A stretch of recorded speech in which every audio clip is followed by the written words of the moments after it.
Hello बच्चों, इस video में आपकी पाठ्य पुस्तक से कर्मठ व्यक्तित्व किरण बेदी के बारे में हम बात करेंगे। आपकी पाठ्य पुस्तक में जो इंटरव्यू है उसकी समरी पहले मैं आपको बताऊंगी और उसके बाद उनके विषय में कुछ और बातें मैं आपको बताऊंगी जो आपकी पाठ्य पुस्तक में नहीं है लेकिन नॉलेज के लिए आपको आनी चाहिए। तो आइए अब शुरू करते हैं किरण बेदी जी के बारे में। किरण बेदी बचपन से बहुत शरारती थी। पढ़ने लिखने में उनका लेकिन बहुत मन लगता था। शरारती बचपन में वो इतनी थी कि अपने घर के सारे सामान को उलट पुलट कर देती थी। लेकिन पढ़ने के साथ साथ उन्हें खेलने का भी बहुत शौक था। उन्हें हल्ला गुल्ला शोर शराबा बहुत पसंद था। 8 साल की उम्र से ही उन्होंने टेनिस खेलना शुरू कर दिया। टीचर्स की बहुत इज्जत करती थी और टीचर्स उनको कहती थी जीवन से भरी हुई, यानी कि फुल ऑफ लाइफ। अनुशासन प्रिय किरण हर एक्टिविटी में सबसे आगे रहती और बिना घबराए हुए भाषण, डिबेट, वाद विवाद, गाना बजाना, जो भी एक्टिविटी स्कूल में होती उससे किया करती थी। इसलिए वो सब टीचर्स की बहुत ही प्रिय थी। कॉन्वेंट स्कूल से उन्होंने 12th पास किया। इसके बाद पंजाब यूनिवर्सिटी से अंग्रेजी में बीए करने के बाद पॉलिटिकल साइंस में मास्टर्स किया, जिसे कि हम लोग एमए कहते हैं। दिल्ली विश्वविद्यालय से एलएलबी किया और सोशल साइंस में पीएचडी भी की। 2 साल पंजाब विश्वविद्यालय में प्रवक्ता यानी कि लेक्चरर, यानी कि जो भी आप समझे टीचर के पद पर कार्य किया। वो अपने स्कूल के जीवन को बहुत याद करती हैं। उन्हें वो दिन बहुत अच्छे लगते थे। कढ़ाई बुनाई से वो बहुत घबराती थी।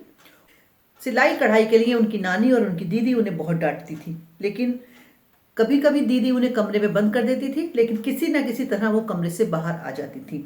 यानी समस्याओं का समाधान करना उन्हें बचपन से ही आता था। किरण का मानना है कि आजकल के बच्चे और उनमें बहुत बड़ा अंतर है। उनका लक्ष्य उनके सामने था, जिसके लिए माँ बाप की बात वो बिना किसी ना के मान लिया करते थे। लेकिन आज के बच्चे और माँ बाप दोनों के बीच में एक द्वंद्व चलता रहता है, एक बहस चलती रहती है, क्योंकि बच्चों में जो त्याग की भावना है वो बिल्कुल नहीं रह गई है। जबकि वो अपने बारे में बताती हैं कि जो पैसे उन्हें मिलते थे उन पैसों को वो जमा करके अपनी माँ को ही लौटा दिया करती थी। यानी कि बिल्कुल फिजूल खर्च नहीं थी और माता पिता के दिए हुए पैसे की बहुत ही वैल्यू समझती थी, तभी उन्हें जमा करती थी और बाद में उनको ही लौटा दिया करती थी। आइए अब उनके बारे में कुछ और बातें करते हैं।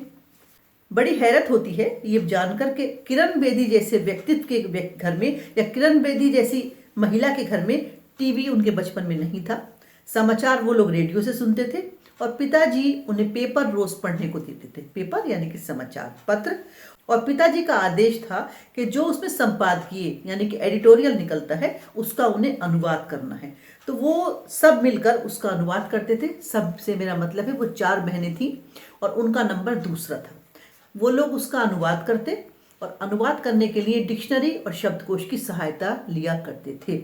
इसीलिए किरण कहती है कि हिंदी और इंग्लिश दोनों पर उनका समान अधिकार है, अर्थात इंग्लिश और हिंदी दोनों ही उनको पसंद है और दोनों ही वो बहुत अच्छी तरह से कार्य व्यवहार में लाया करती हैं। किरण बेदी के माता पिता और स्वाधीनता सेनानी उनके आदर्श रहे हैं और उन्होंने सदा जो नैतिक मूल्य हैं उसको बहुत ही इम्पोर्टेंस दी है। उनका मानना है कि आज समाज के साथ जो सबसे बड़ा चैलेंज है वो है युवा वर्ग की अनुशासनहीनता। इस चैलेंज का सामना करने के लिए बचपन से ही संवेदनशील बनाना हमें होगा बच्चों को। इसके लिए जब वो छोटे क्लासेस में होते हैं तो उन्हें ऐसे कार्य होमवर्क में दिए जाने चाहिए जो सिलेबस के ना हो लेकिन समाज से और मूल्यों से उनको जोड़ते हों। जैसे समाज से जुड़ी समस्याओं से जूझते लोगों के बारे में जानकारी इकट्ठा करना, बीमारों की मदद करना, गरीबों के लिए सहानुभूति रखना। ये सब कार्य उनको प्रोजेक्ट के रूप में दिए जाने चाहिए, जिससे कि बच्चे दृढ़ बने, मजबूत बने और समाज की परेशानियों को झेल सके। भारतीय पुलिस सेवा में 16 जुलाई उनका पहला दिन था। सबकी तरह वह भी अपने पहले दिन को आज तक नहीं भूली। पहली और अकेली महिला अधिकारी होने के कारण उन्हें बहुत सारे सवालों का सामना करना पड़ा, मगर वो अपने फैसले पर अटल रही। जीवन में अधिकतर उनको सफलता मिली और जब नहीं मिली तब उसको उन्होंने एक लेसन के रूप में जाना और ईश्वर का वो बहुत धन्यवाद करती हैं कि उन्होंने अपनी गलतियों से बहुत सीखा। वो चाहती हैं कि बच्चे भी किसी पर निर्भर न रहें और अपनी गलतियों से सीखें। उन्होंने अपराधियों के सुधार का कार्य भी किया। उनका मानना है कि सब सुधर सकते हैं, सभी में अच्छाइयाँ होती हैं, बस बुराइयाँ सामने उभर कर सामने आ जाती हैं, इसलिए अच्छाइयाँ दब जाती हैं। उन्हें 10,000 अपराधियों को सुधारने का मौका मिला।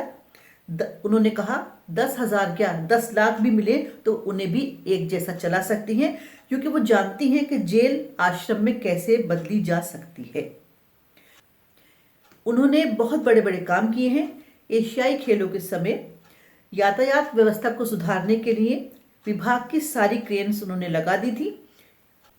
जिस उच्च वर्ग की गाड़ियों को कोई हाथ नहीं लगाता था, उन्होंने उनके साथ भी व्यवहार वही किया जो एक सामान्य व्यक्ति के बारे में किया जाता है।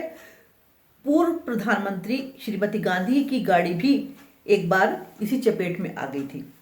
जनता उनके इस समान व्यवहार पर बहुत खुश हुई और तभी से इनका नाम किरण बेदी पड़ गया। किरण को लगता है देश में युवा शक्ति को संभालने की आवश्यकता है, तभी हमारा देश विकास कर सकता है और बहुत ऊंचाइयों पर जा सकता है। तो बच्चों, ये हिस्सा हो गया आपकी पाठ्य पुस्तक में जो कुछ दिया है किरण बेदी के बारे में। लेकिन इतना बड़ा व्यक्तित्व है कि इसके बारे में आपको कुछ और जानकारी भी होनी चाहिए। और अब मैं आपको कुछ पॉइंट्स इनके बारे में और बताती हूँ जो आपको डिस्क्रिप्शन बॉक्स में लिखित रूप में भी मिल जाएंगे। देखिए, भारत की पहली आईपीएस अधिकारी किरण बेदी आज 72 वर्ष की हो चुकी हैं।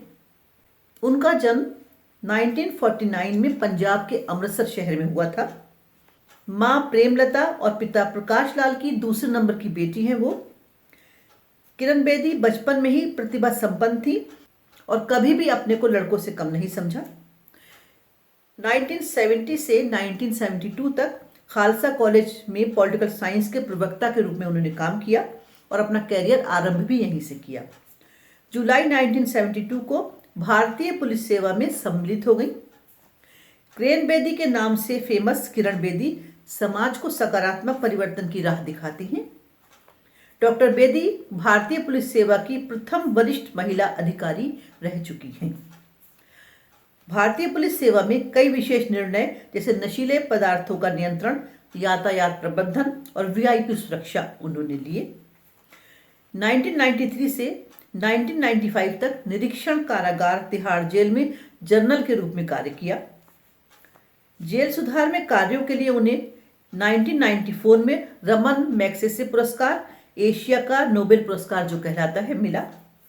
इन्हें जवाहरलाल नेहरू फेलोशिप पुरस्कार और शौर्य पुरस्कार से भी सम्मानित किया गया। अब कुछ और पॉइंट्स इनके बारे में। इनके पति का नाम ब्रज बेदी था। साइना बेदी इनकी बेटी का नाम है। इनका पूरा परिवार बहुत पढ़ा लिखा। बहन शशि कनाडा में रहती है और एक कलाकार है। रीता साइकोलॉजिस्ट और लेखक है और तीसरी बहन अनु वकील है। और किरण बेदी जो चौथी बहन है उनके बारे में तो हम पढ़ ही रहे हैं। किरण बेदी को खेलों का बहुत शौक था। 1966 में जूनियर टेनिस चैंपियन बनी। राष्ट्रीय और राज्य स्तरीय चैंपियनशिप में भी कई खिताब जीते। आपकी कचहरी टीवी सीरीज की होस्ट भी रह चुकी हैं। नवज्योति इंडिया और इंडियन विजन फाउंडेशन के नाम से 2 गैर सरकारी संगठन भी इन्होंने बनाए हैं।